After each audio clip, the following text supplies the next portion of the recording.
Hi, so my name's Zach Anderton. I'm the program director for First Tee Palm Beaches. I've been on staff now for coming up on 5 years. I'm Nyla. I'm the program coordinator. I've been with First Tee for 3 years now as a staff member. And I actually came through First Tee as a student.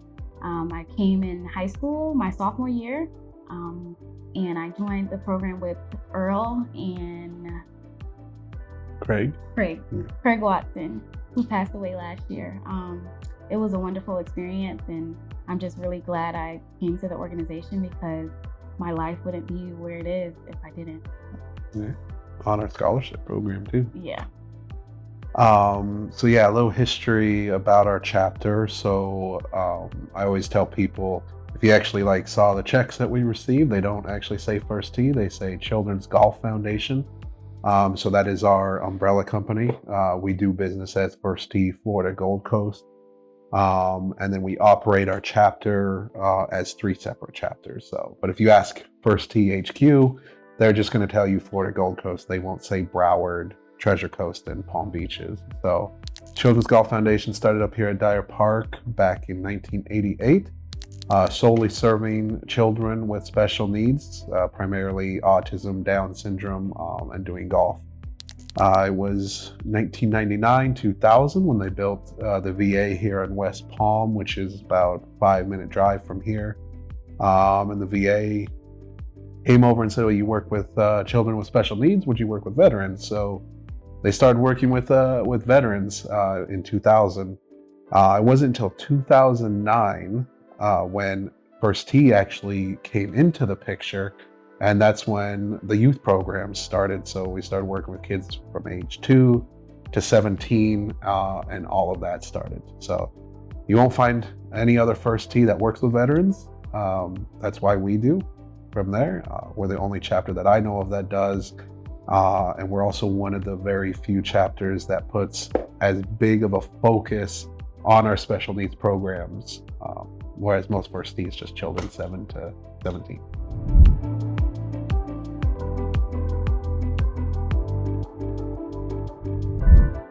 We've been working with Lighthouse for 2 years now. Almost 2 years. It's about 2 years. When they first started, we covered the program 100%. We don't like to say no to a program if they don't have the money to cover our coaching fee or our equipment fees and all of that.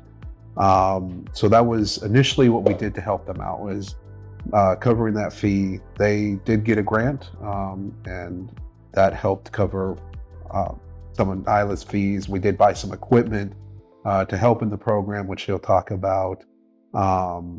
And from there, that's been the biggest thing, is always making sure that when they want to come out, they are covered, regardless of budgets or not. They have a place to come play golf with us on Fridays. So I'm Nyla Sims. I'm the program coordinator for First Tee Palm Beaches. And right now I'm the instructor for Lighthouse for the Blind. It's been such an incredible experience lately. We started out doing a training with Rosemary, their coordinator, or she's the director? I think she's the director. I forget the exact title. So Rosemary has been wonderful. She actually did a training with me and Zach, and we had blindfolds on. We were able to practice or get a feel for how it is to be blind. So we learned about guiding each other, getting a feel for things, how to say proper instructions. And so it helped me a lot with developing curriculum for the Lighthouse for the Blind class. So we try to integrate things into the class. So we use bells, for example, when we're putting, and students, when they make the putt, they'll hear the ball go in the hole, and it's very satisfying to hear the bells ring.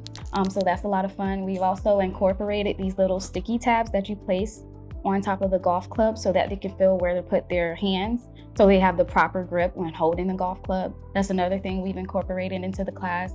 And then just trying to give a lot of good cues, but you have to be very descriptive and specific so they understand okay, we're gonna poke our butt out, bend our knees as much as possible, or we'll try to maneuver them a certain way. So using, you turn to the left or turn to the right. So just being very descriptive.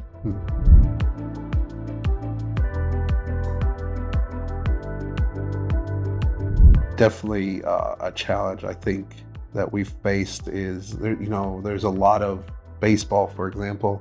They have balls that make sound, same with soccer. Um, Golf is one sport that doesn't have quite a lot of adaptive equipment when it comes to uh, the blind. So one of the things Nyla did as well was,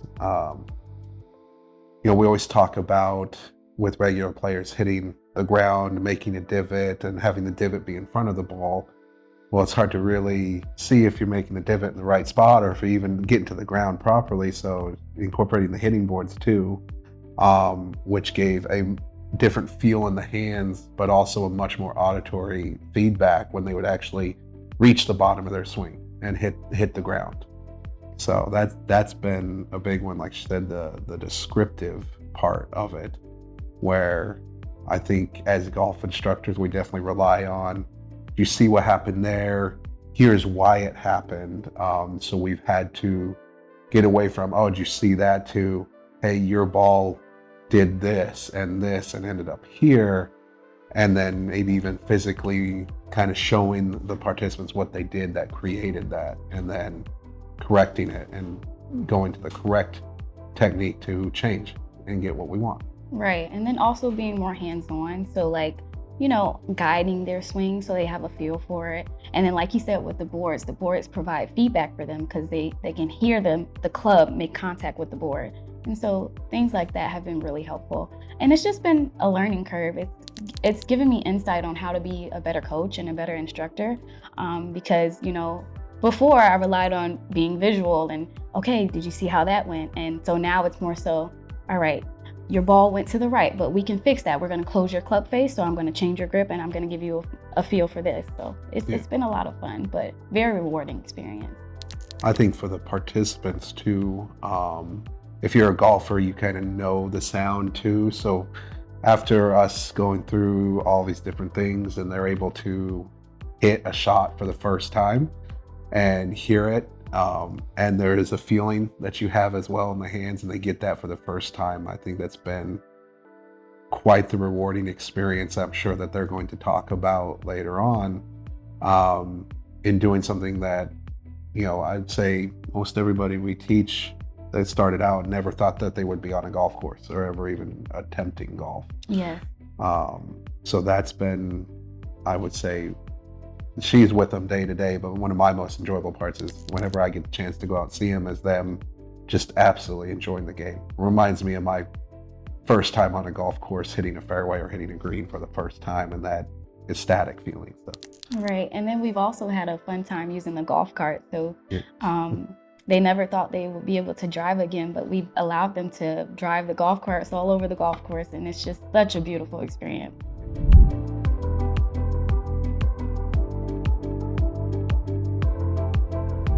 My name's Mark, and I started taking lessons here several months ago, and I just fell in love with it. I had heard about it, and I kept passing it by because I kept thinking that it was for people that could actually see the ball and hit it that way. And finally, it just sounded like so much fun to be out in the open air and the sunshine walking around that I said, well, I'm just going to try it and see what happens. So I came and they showed me how to stand and how to do the swing and how to spot the ball and put the club behind it so I know where it was. And I took the first swing and I hit that first ball and I was in love.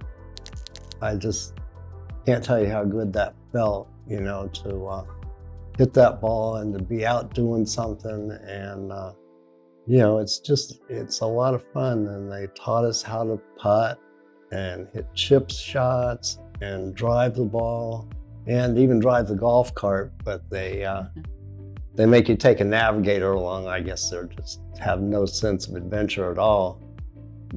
And I have a great time, and I tell my family and my friends about how I'm playing golf, and they're amazed, that, people that can't see can still, do activities and enjoy their life, and they don't have to sit at home and just sit around and wait to die.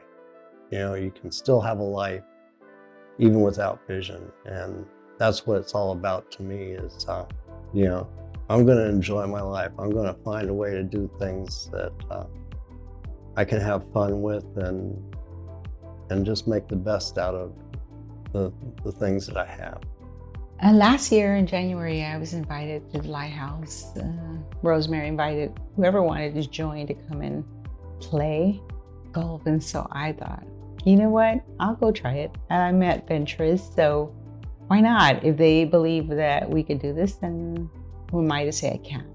So I came, and the very first day when they were teaching us just to tap the ball and just get it through little blocks, and Nala was telling us what to do, and boy, I said, wow, I could just do it a couple of inches. So if she's going to teach us to do it hitting it far away, then I'll just come every week, make sure I'm here to enjoy the time with, my fellow friends. So yeah, I came, and from the very first day, just like Mark said, I was in 100%.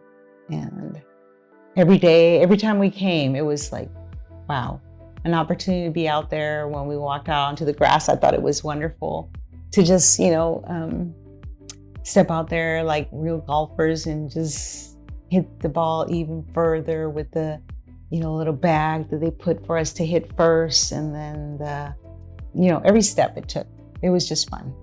Then the time was over before you knew it. 6 weeks were gone, and I was invited to come back again. So I did the second time.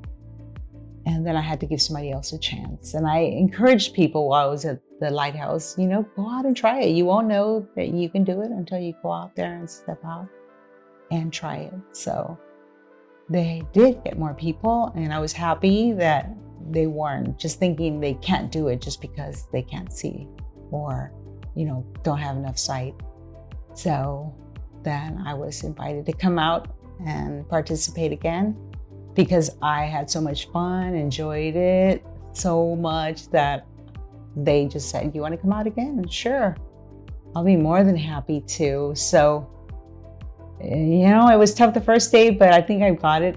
I warmed up, and now I'm, swinging it. I just love to hear when the club hits that ball and it just goes far. It just makes me feel so happy inside. I just love it. Never thought I could do it, but I was wrong. We can do it. So that's why I'm here at First Tee. And everybody's so great. Zach and Nala and anyone else that helped here has been more than helpful to us.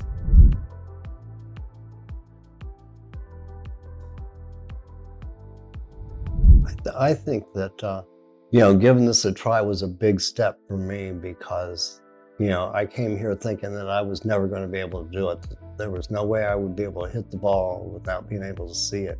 And it turned out so well, and I was so happy with it that it encouraged me to try other things that, I didn't think I could do or thought I might not be interested in it. And so now anytime there's a suggestion of an activity, I try to go and give it a try. Even if it seems like something that I might not be interested in, I'll go and give it a try because things are a lot different, now that I've lost most of my vision.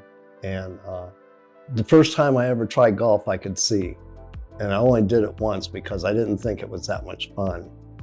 But it turned out it was a lot more fun after I couldn't see. So now I try anything they suggest just about. And I find there's a lot of things that I didn't think I would enjoy that I do enjoy. It's just, it really changes your life to get out and do things and try new things and meet people. The staff here is so great. I've never seen so many people that were so happy with their jobs. And you can tell that they really love what they're doing and that they care about, teaching people and making their life better. And that means a lot to me. There is no limitations in what we can do if we just give it a try. So since I gave it a try, I know now that I can try other things. And I would say about 3 years ago, I went to where my daughter works, and she worked at Top Golf at the time and said, come on, let's go. And I was like, no, I can't do that. No. And I didn't even try. I didn't want to. But now that I have experienced this, I will do things like that at Top Golf or any other place I go. Because, yeah, we're the ones that, put hurdles before us if we think we can't do it. But we can, and I will try other things whenever that opportunity comes around.